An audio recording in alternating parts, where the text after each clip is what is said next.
삶, 일상과 비상. 인문은 삶입니다. 삶이라는 말은 한자로 바꾸면 여러 표현이 있겠습니다. 생이라고 할 수도 있고 생활이라고 할 수도 있고 인생이라고 할 수도 있습니다.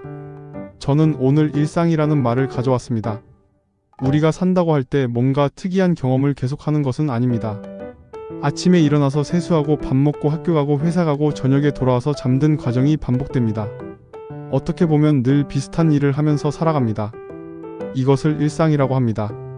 물론 삶에는 일상만 있는 건 아닙니다. 비상도 있습니다. 비상 상황이 벌어지기도 합니다. 예기치 않은 사고를 당한다든지 무슨 상을 받는다든지 학교에 다니다 보면 한 단계를 끝내고 졸업하고 다시 입학한다든지 군대에 간다든지 결혼을 한다든지 이런 일들은 일상이라고 말할 수 없습니다. 때로 여행을 가는 일도 일상은 아닙니다. 내가 매일 아침 눈 뜨는 공간, 집이라는 공간을 벗어나 다른 곳으로 이동해서 살아보는 경험이 여행입니다. 그러니 여행은 일상이 아닙니다. 삶에는 이런 비상 상황도 있습니다. 그러나 일상이 기초가 되지 않는 비상 상황은 있을 수 없습니다. 삶은 늘 일상이 기초가 되고 거기에 더하여 간혹 일어나는 비상 상황이 생겨납니다. 내가 어쩔 수 없는 어려운 문제가 주어지거나 매우 기쁘고 흥분되는 상황이 펼쳐지거나 어딘가로 떠나야 하는 상황이 주어지기도 합니다. 그래서 삶은 엄밀히 말하면 일상과 비상으로 나눌 수 있습니다. 그렇지만 삶은 결국 일상이 기초가 되어야 하므로 오늘은 인문은 삶이다라는 생각을 내세우고 삶은 일상과 비상의 어울림이라고 써봅니다. 일상 문화의 시작. 문화는 지금보다 더 나은 삶을 위한 인간 집단의 모든 행위를 말한다고 했습니다. 더 낫다라는 말은 더 아름답다는 말이요, 더 올바르다는 말이요, 더 즐겁다는 말이요, 더 편리하다는 말입니다. 신미미학, 윤리정치, 오락유의, 도구기술이라는 말이 이런 가치를 나타냅니다. 이런 일을 하지 않는 것, 즉 문화의 반대말은 자연입니다. 어떤 사람은 문화의 반대말을 야만이라고 말하기도 하고 미개라고 말하기도 하지만 앞서 말했듯 문화의 반대말은 자연입니다. 인간은 동물로서 자연에 속합니다. 인간은 자연에서 와서 자연으로 돌아갑니다. 그러나 자연에만 머무를 수는 없는 존재입니다. 자연 문화 연속체로서 인간은 인간답게 살기 위해서 반드시 문화가 필요합니다. 문화가 없는 인간은 자연으로서만 살아가기 때문에 늑대인간 같은 삶을 살게 됩니다. 늑대인간을 참된 인간이라고 부를 수는 없습니다. 그렇다면 문화는 무엇에서 시작하나요? 인간이 태어나서 생존하기 위해 살아나가기 위해 필요한 요소를 충족하는 일로부터 문화를 만들어갑니다. 그래서 문화의 첫 시작은 우리의 일상입니다. 일상생활을 구성하는 요소는 의식주입니다. 인간은 의복이 있어야 인간답게 살 수 있습니다.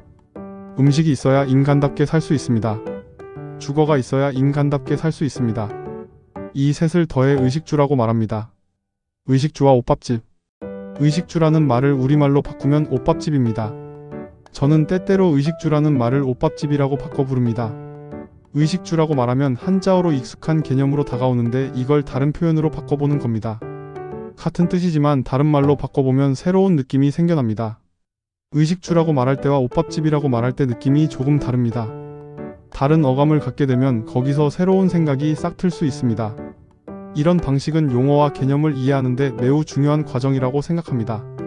옷이란 무엇입니까? 인간은 태어날 때 아무것도 입고 있지 않습니다. 벌거숭이로 세상에 나옵니다. 그런데 태어나자마자 몸에 무언가를 덮어주고 입혀줍니다. 벌거숭이 몸에다 무언가를 걸치는 그 모든 게 옷의 범주에 들어갑니다. 내 몸에 없었는데 달라붙는 모든 게 옷에 해당합니다. 머리끝부터 발끝까지 태어날 때는 없었는데 나중에 붙어 지내는 게 모두 옷입니다. 머리 위에는 뭘 붙일 수 있나요? 모자를 쓸 수 있지요. 머리핀을 꽂을 수도 있습니다. 얼굴에는 안경을 쓸 수 있고 귀에는 귀걸이, 목에는 목걸이를 할 수 있습니다. 얼굴에는 화장도 할 수 있습니다. 화장은 인간의 본래 모습이 아닙니다. 화장은 분칠을 해서 꾸민다는 뜻입니다. 화장이라고 할 때 화나 문화라고 할 때 화는 같은 글자입니다. 그러니 화장도 원래 가지고 태어난 게 아니고 새롭게 덧붙이는 것이기 때문에 옷이라고 말할 수 있습니다. 그렇게 따지면 머리에 가발을 쓸 수도 있고 머리를 염색할 수도 있고 얼굴에는 가면도 쓸 수 있고 마스크도 쓸 수 있습니다. 이 모든 걸 옷의 범주에서 말할 수 있습니다. 윗도리, 아랫도리, 속옷처럼 우리가 평소 옷이라고 생각하던 것들은 너무나 당연히 옷입니다. 더불어 반지, 시계, 팔찌, 허리띠, 양말, 신발 등도 모두 옷입니다. 내 몸에 달고 다니는 가방도 옷입니다. 우산도 옷입니다. 우산은 비가 오는 자연의 상황을 뛰어넘어 보려는 문화적인 산물입니다. 옷밥집 신체의 확장. 마셜 맥클루언이라는 학자는 미디어를 인간 신체의 확장이라고 말했습니다. 이 말을 빌려보면 옷은 인간 신체의 확장입니다. 모자는 머리 또는 머리카락의 확장입니다. 머리카락이 필요한 이유는 뜨거운 태양, 비나 눈으로부터 몸을 보호하는 역할을 합니다. 그런데 머리카락만으로는 충분하지 않습니다.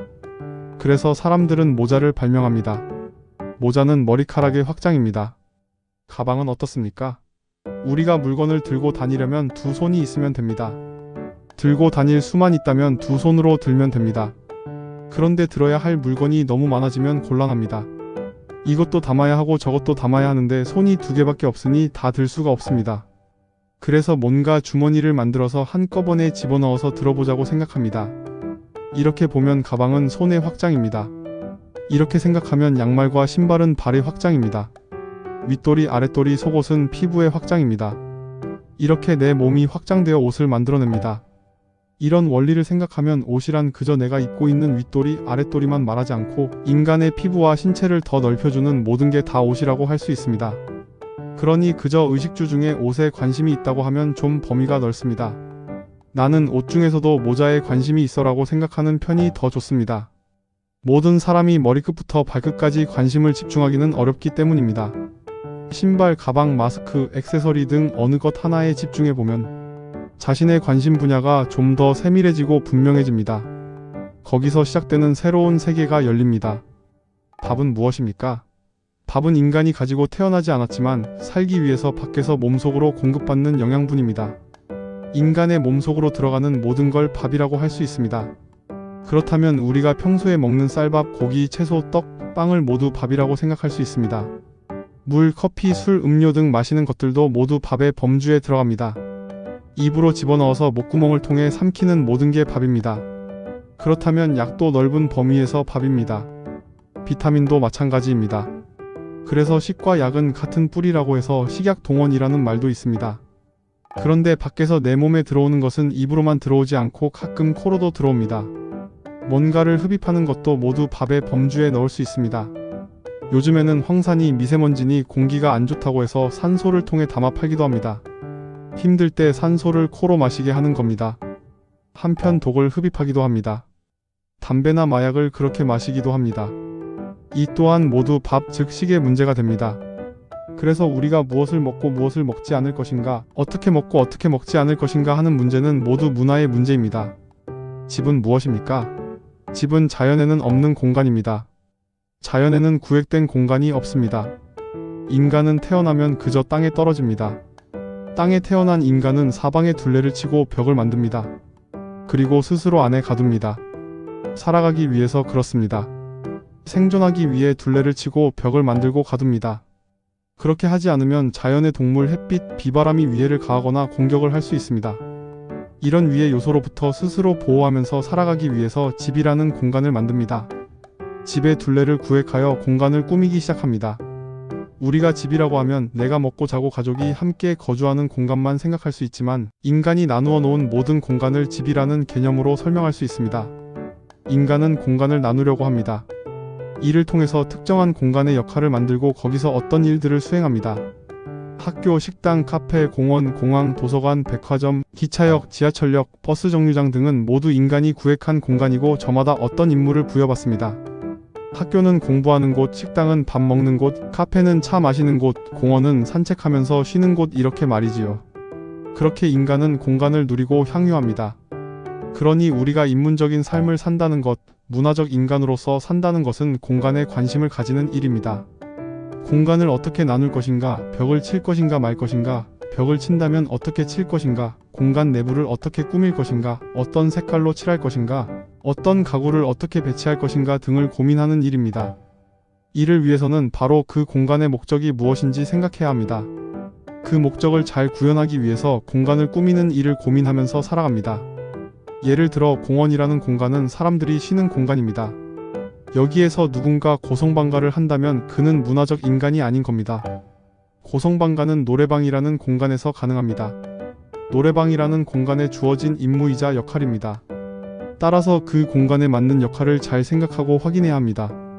공간이 자신의 역할을 제대로 하지 못하면 또는 공간에 주어진 역할을 제대로 수행하지 못하면 우리는 비문화적 인간이 됩니다.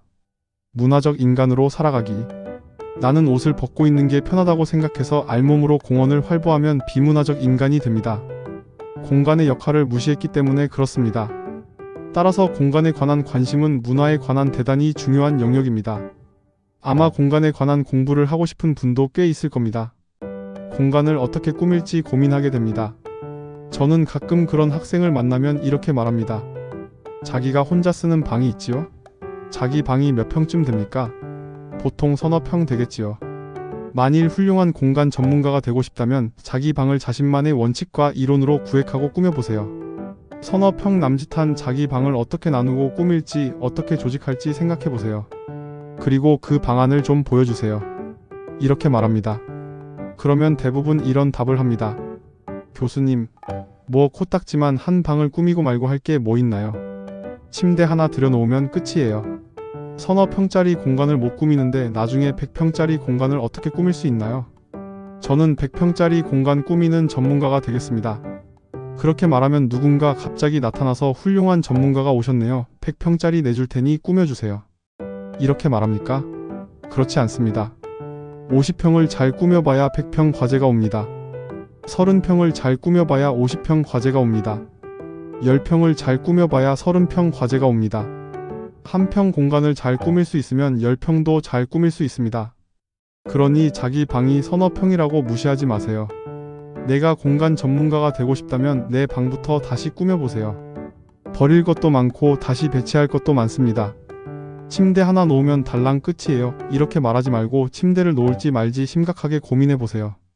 침대를 놔야 한다면 보통처럼 그냥 바닥에 철퍼덕 놓아야 하느냐, 프레임을 넣을지 매트리스만 놓을지 고민해야 합니다. 침대를 공중에 달 수는 없을까요? 실제 그런 경우가 있습니다. 침대를 이동식으로 배치해서 쓰지 않을 때는 천장 쪽으로 올려서 붙어있게 합니다. 그리고 필요할 때는 바닥으로 내려와서 사용할 수 있습니다. 이런 고민 자체가 나의 공간을 가장 아름답고 편리하게 만드는 일입니다. 이것이 바로 문화적 인간의 모습입니다. 의식주를 옷밥집이라는 말로 바꾸고 집이란 무엇인가 하고 질문을 했더니 우리가 사는 집뿐 아니라 모이는 집도 있고 공부하는 집도 있고 쉬는 집도 있다는 사실을 알게 됩니다. 이렇게 기존의 개념이 다시 해석됩니다. 바로 다시 말하기, 다시 쓰기의 과정을 통해서 대상과 현상, 자신과 타자에 대한 새로운 해석이 가능하게 됩니다.